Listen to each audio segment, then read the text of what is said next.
Good morning students. पिछले video में हमने 7.3 के कुछ एग्जाम्पल प्रॉब्लम डिस्कस किए थे।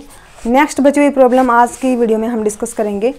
तो देखिए, पहला क्वेश्चन है, find the 12th term from the end of the AP -2 -4 -6 up to -100। ये क्वेश्चन पहले भी हम 2 बार कर चुके हैं जब हमने एक्सरसाइज की थी। तो इसमें देखिए हमें एपी गिवन है, एपी हमें गिवन है -2 -4 -6 अप टू -100 तक की एपी की हमें लास्ट टर्म गिवन है -100 और हमें एपी की लास्ट से बतानी है कि इसकी 12th टर्म कौन सी है। अब देखिए, जब हमें लास्ट से ही बतानी है तो हम इसको फर्स्ट टर्म मान लेते हैं। तो फर्स्ट टर्म देखिए इसमें -100 और जो हमारा डी है वो क्या रहेगा -4 -2, तो ये रहेगा -4 + 2 = -2। तो हमारे पास ए गिवन है -100 और डी हमारे पास आया -2। तो हम एपी के 12th टर्म निकालेंगे। कैसे निकालेंगे? ए -11d, क्योंकि जब भी हम लास्ट से टर्म निकालते हैं तो बीच में माइनस का साइन ले लेते हैं। तो ए की वैल्यू हमारे पास है -100 -11 इंटू डी की वैल्यू है -2। तो यहाँ से -100 + 22, -100 + 22, 10 में से 2 गए 8, यहाँ बचे 9, 9 में से 2 गए 8, तो ये -88 आई हमारी 12th टर्म। तो ये था बहुत ही इजी क्वेश्चन। फर्स्ट सेकंड में देखिए, which term of the AP is the first negative term. हमें एपी गिवन है और हमें बताना है कि इस एपी में फर्स्ट नेगेटिव टर्म कौन सी होगी। तो इसके लिए देखिए हम कैसे करेंगे इस क्वेश्चन को।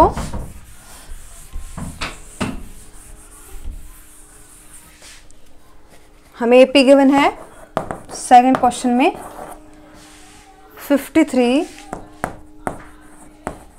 48 एंड 43 सो ऑन। हमें एपी गिवन है इस तरह से और हमें बताना है कि फर्स्ट नेगेटिव टर्म कौन सी होगी।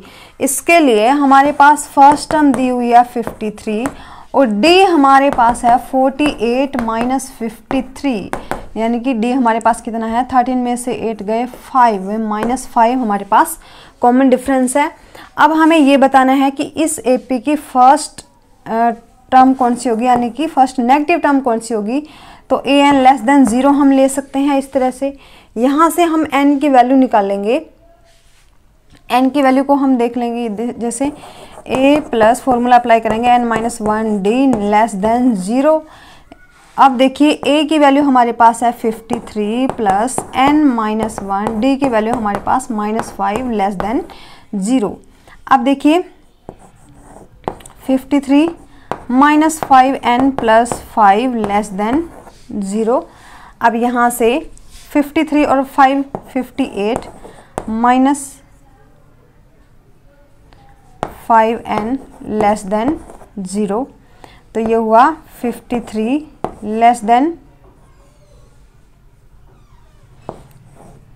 5n, तो ये 58/5 n। तो अब यहाँ पे देखिए ये आएगा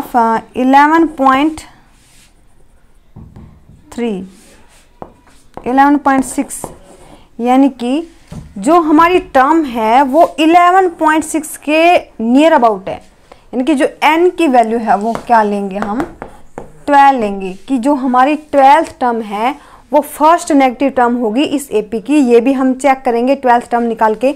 तो यहाँ से a12 निकालेंगे हम, तो a + 11d, a की वैल्यू हमारे पास 53 गिवन है + 11, d की वैल्यू हमारे पास -5, तो 53 - 55, तो ये आया हमारे पास -2। तो यहाँ से प्रूव हो गया कि जो 12 टर्म है वो पहली नेगेटिव टर्म है -2।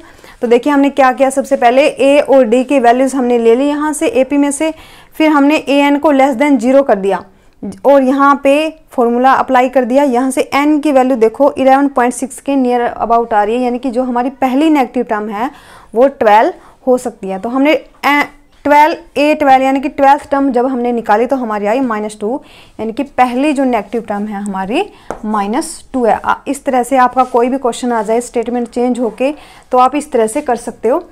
अब देखिए थर्ड क्वेश्चन में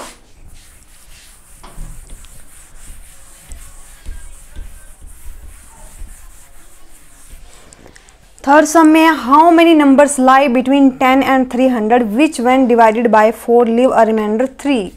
तो थर्ड सम में हमें एक बताना है कि 10 एंड 300 के बीच कितने ऐसे नंबर है जो 4 से डिवाइड करने पर 3 रिमाइंडर छोड़ते हैं। अब सबसे पहला नंबर देखिए, हम 11 चेक करेंगे। 11 जब हम 4 से डिवाइड करेंगे 4 2 ज़ा 8, तो ये 3 रिमाइंडर छोड़ रहा है पीछे। तो यानी कि पहली जो हमारी टर्म है वो है 11, फिर इसमें 4 ऐड करते जाओ 15 में 4 ऐड किया 19 अप टू, अब लास्ट से और देख लेते हैं हम 300। 299 को चेक करते हैं। 299 को 4 से डिवाइड करेंगे, 4 5 ज़ा 20, 4 6 ज़ा 24, 4 7 ज़ा 28, यहाँ से 19, 4 4 ज़ा 16, तो ये 3 रिमाइंडर बचा हमारा फिर से, यानी कि जो हमारी लास्ट टर्म है 299 हम इसको ले सकते हैं। और अब हमारे पास एपी आ चुकी है, हम निकाल सकते हैं नंबर ऑफ टर्म्स इस एपी में कितनी है। तो सबसे पहले हमारा ए 11 है और d is equal to 15 minus 11 is equal to 4। तो यहाँ से हम ए एन हमारे पास कितना है, लास्ट टर्म होती है ए एन 299 है। ए एन का फॉर्मूला हम अप्लाई करेंगे a plus n minus 1 d. A n की वैल्यू 299 और ए की वैल्यू हमारे पास 11 प्लस एन माइनस 1, डी की वैल्यू हमारे पास 4। तो 299 minus 11 is equal to n minus 1 into 4, यहाँ से माइनस करेंगे 288, 4 डिवाइड में आ जाएगा, ये एन माइनस 1 इसको करेंगे तो ये हमारे पास आया 4 7 ज़ा 28, 4 2 ज़ा 8 is equal to n minus 1। तो एन की वैल्यू यहाँ से आई 72 प्लस 1 यानी कि 73। तो 73 हमारे पास ऐसी टर्म्स है 10 और 300 के बीच में जो 4 से डिवाइड करने पर 3 रिमाइंडर छोड़ती हैं। तो इस तरह से हम ये क्वेश्चन निकालेंगे। अब है हमारा fourth question, find the sum of the 2 middle most term of AP. AP हमें गिवन है और 2 मिडल टर्म्स का हमें सम निकालना है। तो देखिए मिडल टर्म्स हम कैसे निकालते हैं, सबसे पहले हम फाइंड आउट करते हैं कि इस एपी में हमें कितनी टर्म्स गिवन है। जब हमें यही पता नहीं होगा कि एपी में कितनी टर्म है, एपी में टर्म्स पता होगा तो हम बता सकते हैं कि उसकी मिडल टर्म कौन सी है। अगर हमारी एपी में नंबर ऑफ टर्म्स इवन है तो हमारा 1 होगा मिडल मोस्ट टर्म। अगर हमारी इवन है तो 2 मिडल मोस्ट टर्म होंगी। अगर ओड एपी है, नंबर ऑफ टर्म्स एपी में ओड है तो 1 मिडल मोस्ट टर्म होगी। तो यहाँ से सबसे पहले एपी देखिए, एपी हमें गिवन है -4/3, -1, -2/3 अप टू 4 1/3, यानी कि एपी में हमें लास्ट टर्म गिवन है। सबसे पहले हम निकालेंगे नंबर ऑफ टर्म्स। तो यहाँ से ए की वैल्यू है -4/3, डी की वैल्यू है हमारे पास -1 -4/3 और हमें लास्ट टर्म गिवन है 4 3 ज़ा 12, 12 और 1 13/3, ये हमारी लास्ट टर्म है। अब डी की वैल्यू देखो -1 प्लस 4/3, तो -3 प्लस 4/3 यानी कि 1/3 आया हमारा कॉमन डिफरेंस। तो यहाँ से हम लास्ट टर्म लेके चलेंगे a plus n minus 1 d. यहाँ से नंबर ऑफ टर्म्स निकालेंगे। ए एन की वैल्यू 13/3, ए की वैल्यू हमें गिवन है -4/3 प्लस एन माइनस 1, डी की वैल्यू है 1/3। तो 13/3 और यहाँ इधर आके ये प्लस 4/3 हो जाएगा और ये n माइनस 1 1/3 इंटू में।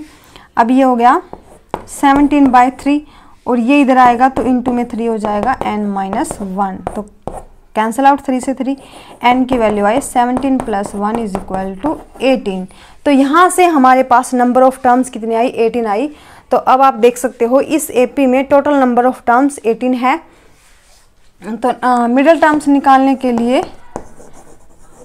कौन सा फॉर्मूला अप्लाई करते हैं मिडल टर्म्स निकालने के लिए, n/2 और n/2 प्लस 1 n/2, तो ये क्या होगा 18/2 प्लस 1 और 18/2, तो ये हुआ 9 प्लस 1 और ये 9, यानी कि 10th और 9th टर्म इसकी मिडिल मोस्ट टर्म है। तो 9 और 10th टर्म का हम सम निकाल देंगे। सबसे पहले हम 9th और 10th टर्म निकालेंगे। देखो यहाँ तक आपको क्लियर हो गया होगा। सबसे पहले हमने क्या किया, a लिया, फिर d लिया और nth टर्म हमें गिवन थी। यहाँ से n की वैल्यू हमने निकाली, nth टर्म को लेके n की वैल्यू हमारे पास 18 आई। तो अब हमें पता लगाना है कि इस AP की मिडिल मोस्ट टर्म कौन सी है, बीच वाली टर्म कौन सी है। तो इसके लिए हमें फॉर्मूला है हमारे पास n/2 प्लस 1 और n/2, क्योंकि हमारे पास जो नंबर ऑफ टर्म्स क्या है, इवन है, तो इवन के लिए यही फॉर्मूला अप्लाई करते हैं। तो हमारे पास 9th और 10th term middle most term है। अब हम 9th और 10th टर्म निकालेंगे और फिर उनका सम निकालेंगे। तो देखिए 9th टर्म निकालेंगे सबसे पहले AP की। तो A9 A plus 8D, A है हमारे पास -4/3 प्लस 8/3 1/3, तो ये आया -4/3 प्लस 8/3, तो ये आया 4/3। तो ये थी हमारी 9th टर्म। अब 10th टर्म निकालेंगे, ये आएगी A प्लस 9D, फिर से -4/3 प्लस 9 इंटू 1/3 D की वैल्यू, तो ये -4/3 प्लस 9/3, तो ये हो गया 5/3। यानी कि हमारे पास 9th टर्म आई 4/3 और 10th टर्म आई 5/3। तो अब हम इसका प्लस कर देंगे दोनों का, क्योंकि